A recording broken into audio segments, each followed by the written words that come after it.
I would probably read a report for hours and like go read it over and over again to like pull out the nuances of the report. But now you can just slap those things into like OpenAI or those other technologies out there, and you can say, summarize this for me, or like tell me the significant issue of this document, right? And you most likely, 8 times out of 10, it'll be somewhat right.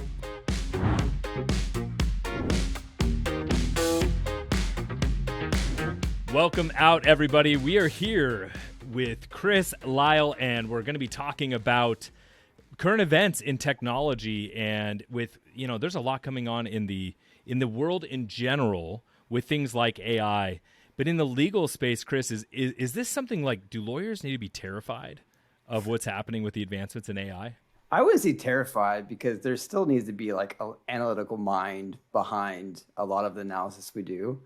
I'm not saying that AI couldn't do it sometime in like the future, and have the whole Skynet thing happen. But, no, I don't think so. But the tool itself and like where AI is at currently is actually awesome, because now there's a lot of things out there in the world that makes our life easier, or things that used to be mundane for us that would take us a long time could be done much quicker for us. Yeah, absolutely. So AI is a tool, right? It's not necessarily yet going to replace all of us. What are some ways that current attorneys who are looking to stay ahead of the curve, what should they be looking for and paying attention to in this space?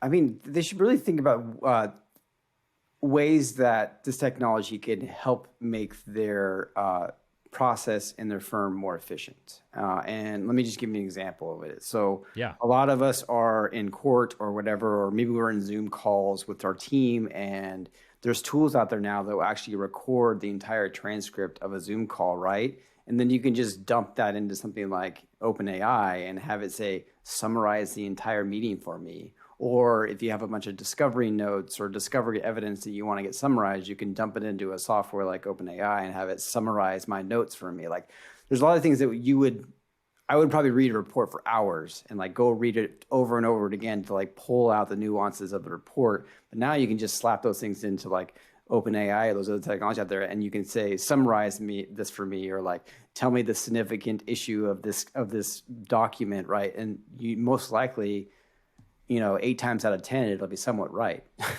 So. Yeah. Or at least like, it's going to give you the first draft, right? So then you can improve it from there and make it better.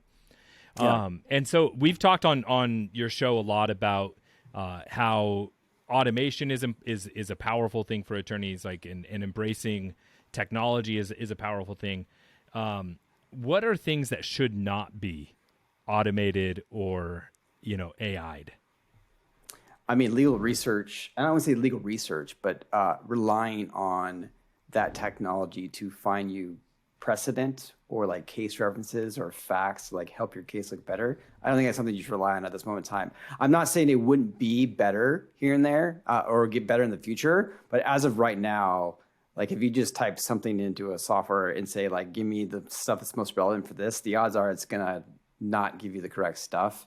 And the last thing you want as an attorney is walking into court with an argument that doesn't hold weight.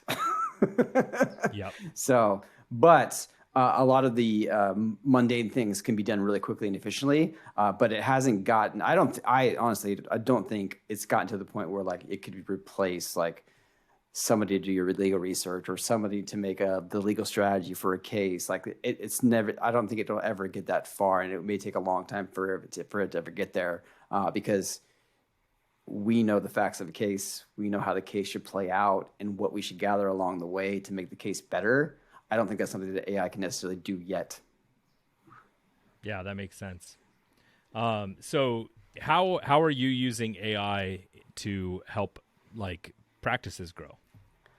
It's funny, case retention AI is like one of this thing we're doing now, and you can build a system that is for success, right? So instead of handling like the limited number of leads you can handle because you're a one-man show, you're managing it in an Excel spreadsheet, now you can handle it at scale. You can program a system that for success, the system can learn from its mistakes and continue to get better and better over time, and that's completely a scalable strategy. So I just did this the other day, actually, is integrated more AI into our system. And the reason why I wanted to do this is I wanted to make more unique messages for people. So now I can ask,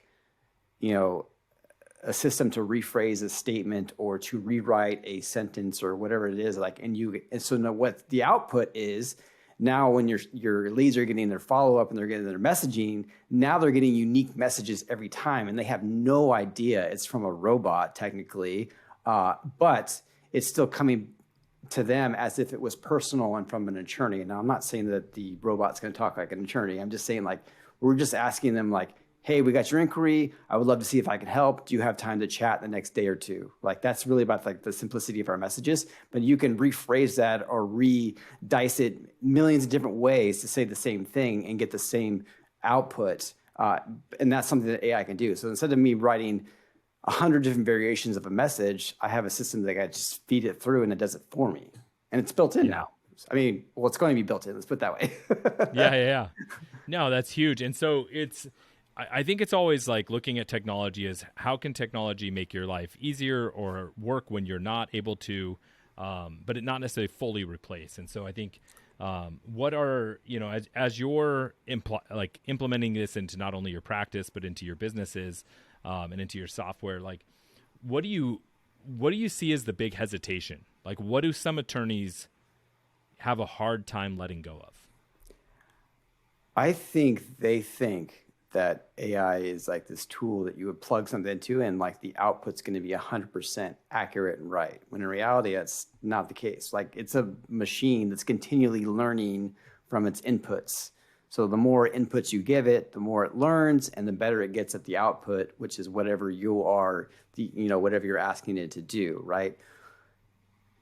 If you're bringing AI or some sort of technology like that into your practice, you got to realize that there's going to be some time for it to learn and understand what you're trying to get as the output. But eventually, at some point, it's going to realize that's how I like to do things. This is how I like to write those sentences or whatever it is. The output will be more and more closely aligned to what you want, right? So it's not this thing where you plug in and all of a sudden you're scalable and you can scale to the moon, right? It's just you plug it in and you're going to have to figure out the nuances to be able to make it better for your practice and be able to leverage it to free up your time. And obviously, so you have more time to do things like go to your kids' baseball games because, your AI just wrote your 10 emails for you that you needed for the day, Right.